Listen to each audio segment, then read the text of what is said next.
Hoje eu quero falar um pouquinho sobre o milagre da cura do cego de nascença. Eu já tenho falado sobre esse versículo há muitos, mas o que eu quero dizer sobre esse versículo é que a palavra do nosso Deus, ela é pura e verdadeira. O que nós precisamos em nossas vidas é crer no poder de Deus, acreditar que quando você orar, quando você clamar, Jesus te concederá a cura, a libertação daquilo que você precisa. O sermão sobre o que nós aprendemos, que os milagres incluídos no Evangelho de João, tinha um propósito de nos apontar para Jesus Cristo, para que creiais que Jesus é o Cristo, o Filho de Deus. Em João 20:31. Em cada um desses milagres relatados no Evangelho de João, vimos a soberania e o poder de Deus demonstrado por meio da vida e do ministério de Jesus. Transformou água em vinho, curou o filho de um oficial com apenas uma palavra, e aquele oficial creu na palavra que foi falada. Quando ele chegou, ele estava curado. Então eu quero dizer para você, a palavra de Deus é poderosa, você só precisa crer. Curou o paralítico de Betesda, que não andava há 38 anos. Ele alimentou a multidão com 5 pães e 2 peixinhos. E caminhou sobre as águas para se encontrar com seus discípulos no meio de uma tempestade no mar da Galileia. Cada um desses milagres revelou um pouco mais do seu poder e glória para que pudéssemos crer em cada um desses milagres. Podemos aprender esta lição poderosa e vejamos então esses milagres da cura de um cego de nascença. Esses milagres, ele pode ser realizado em nossas vidas também. Só que existe uma diferença. O cego de nascença, ele creu no poder de Deus. Ele ao menos pensou em nada, ele só acreditou. Ele só creu e fez o que Jesus mandou. O que é que Jesus manda você fazer? Acreditar, crer no poder dele, para que você venha receber a cura e a libertação. A Bíblia fala em João, capítulo 8, no verso 12, diz assim: Então Jesus tornou a falar-lhe, dizendo: Eu sou a luz do mundo. Quem me segue não andará em treva, mas terá a luz da vida. João 8, 12. João 8, 24, diz assim: Por isso vos digo que morrereis nos vossos pecados, porque se não credes que eu sou, morrereis nos vossos pecados. Jesus está esclarecendo aqui. Se você não crer que ele é a luz do mundo, que ele pode salvar, que ele pode libertar, que ele pode curar, a Bíblia nos fala e nos afirma que morrerá nos próprios pecados. O caminho é a destruição. A pessoa que não quer saber de Jesus, não crê no poder de Deus, se partir dessa terra sem Jesus, a Bíblia é clara, não terá salvação. Agora aquele que crê, que confia e acredita no poder de Deus, sim, esse será salvo, porque crê, porque testifica Jesus na sua vida. Quando nós cremos, nós confiamos no invisível, que é o nosso Deus Todo-Poderoso. Jesus falou com os seus discípulos sobre a liberdade e escravidão. Se, pois, o Filho vos libertar, verdadeiramente sereis livres. João 8,36. Jesus está dizendo, se ele te libertar, verdadeiramente você será livre. Mas para que essa libertação chegue, você necessita de acreditar no poder de Deus. Disse-lhe Jesus: em verdade vos digo, que antes que Abraão existisse, eu sou. Então pegaram em pedras para lhe atiraram, mas Jesus escondeu-se e saiu do templo, passando pelo meio deles assim, e assim passou. João 8, 58, 59. Aqui Jesus está falando dos fariseus. Jesus disse, antes que Abraão existisse, ele já existia. Antes de qualquer coisa existir na face dessa terra. Então eu quero dizer para você, creia no poder de Deus, acredita. E os fariseus ali pegaram pedras para lançar sobre Jesus, porque não acreditavam que Jesus era o Todo-Poderoso, o próprio Deus sobre a terra, trazendo a palavra de salvação. Isso fez com que os judeus se levantassem contra ele, procurassem destruí-los. E os judeus com inveja, muitas vezes não querendo que realmente o nosso Deus fosse o Deus Todo-Poderoso, porque eles queriam viver nas práticas deles. Eles queriam viver da forma que eles estavam vivendo. Mas Deus veio, Jesus veio para mudar a história e mudou.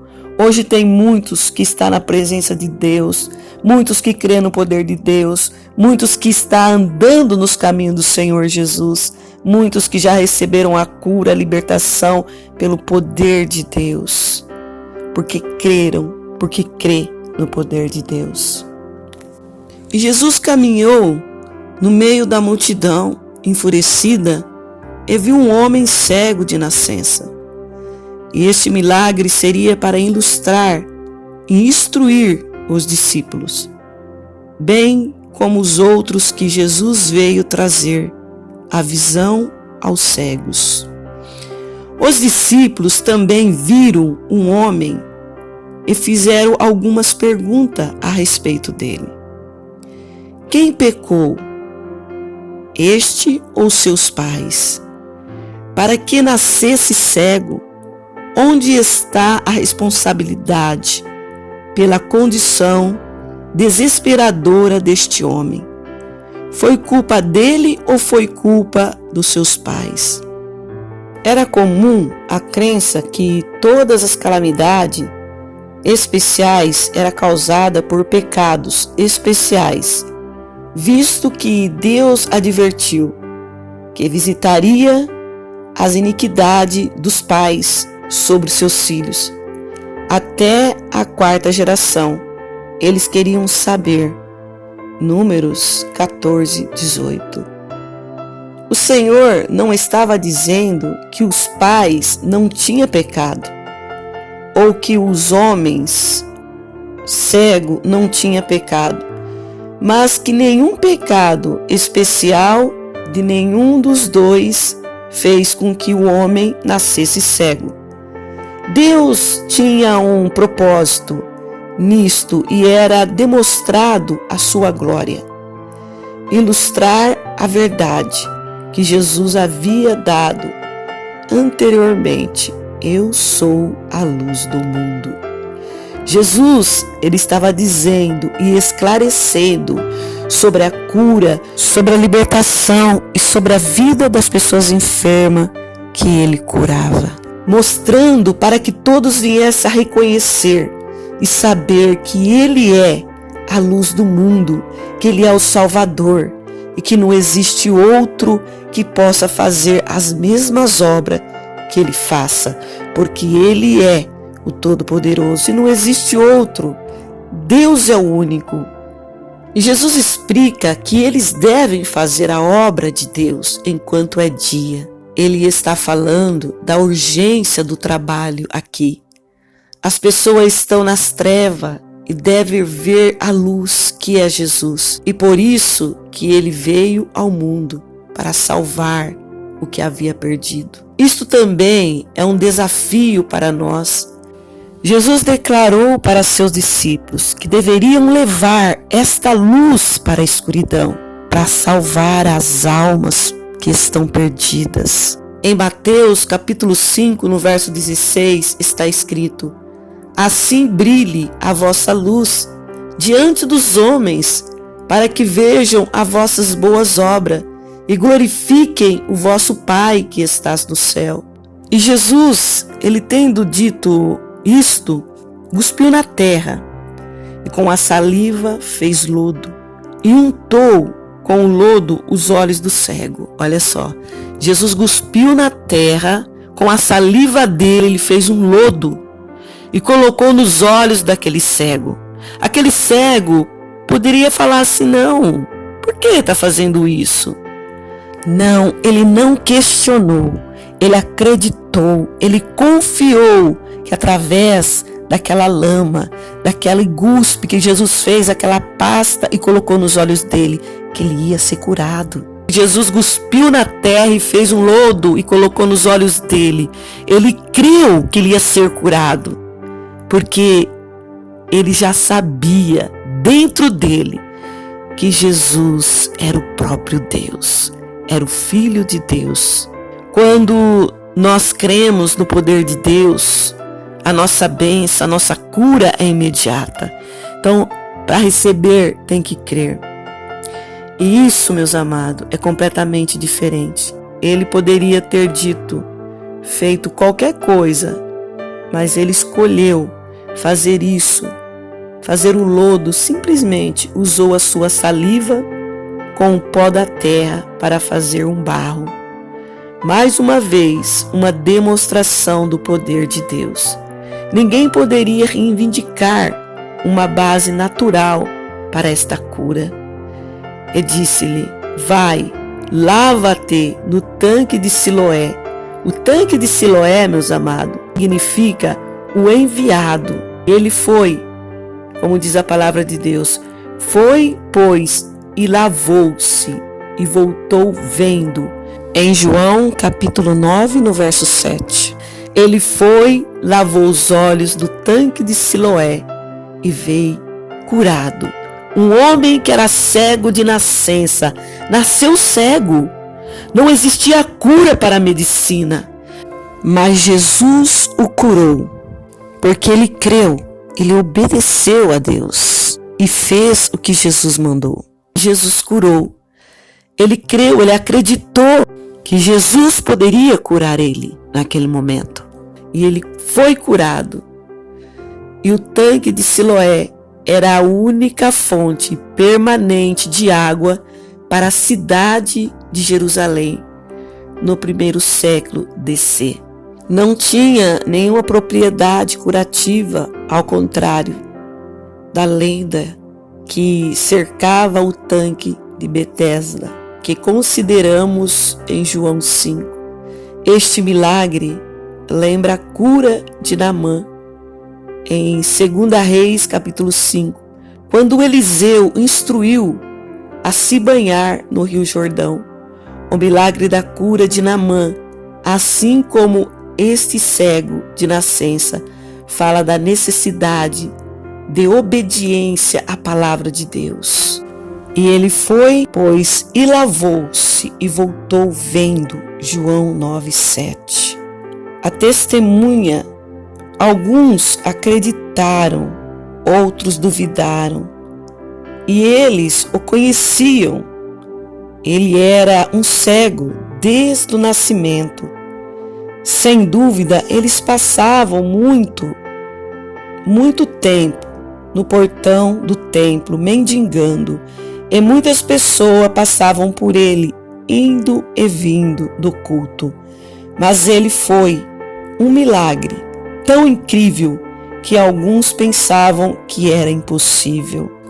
E aquele homem que era cego e já não é mais, declarou aos fariseus.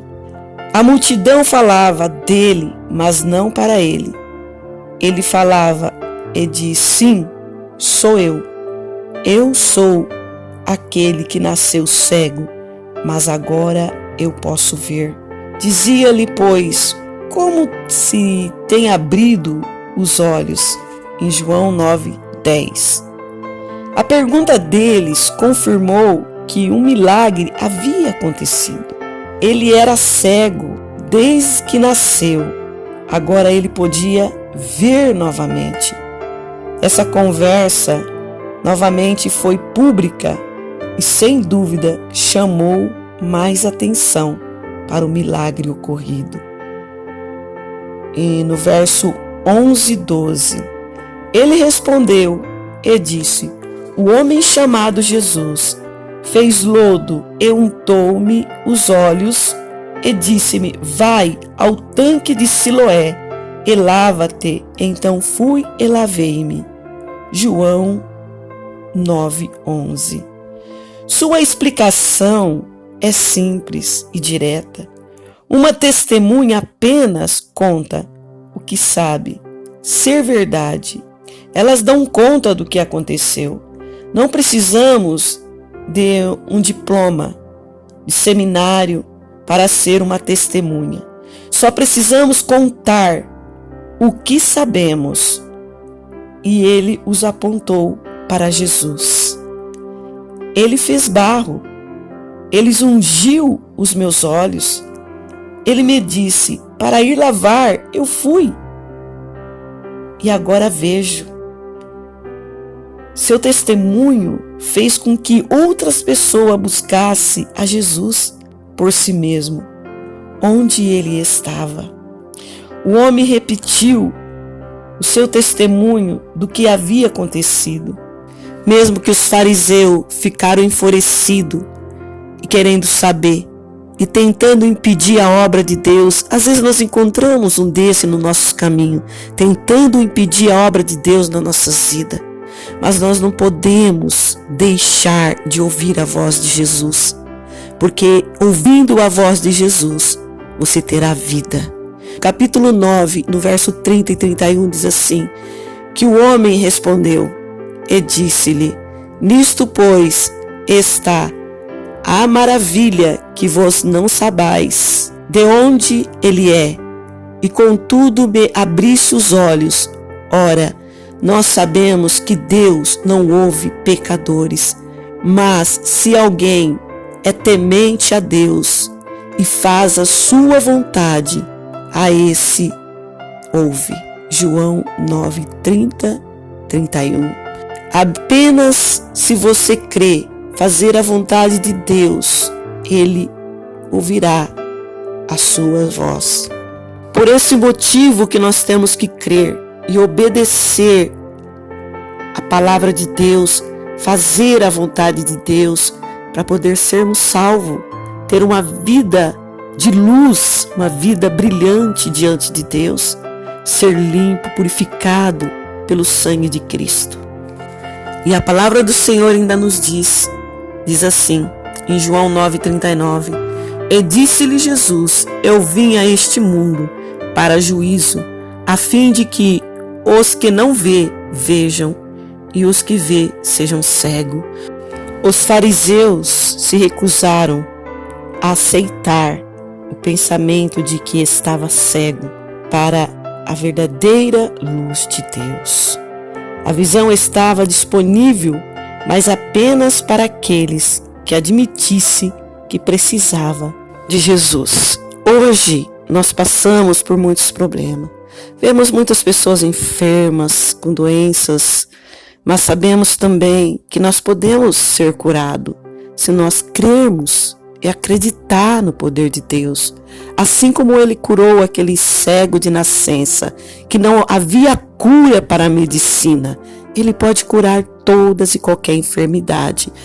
Mas precisamos crer, obedecer e andar nos caminhos de Jesus.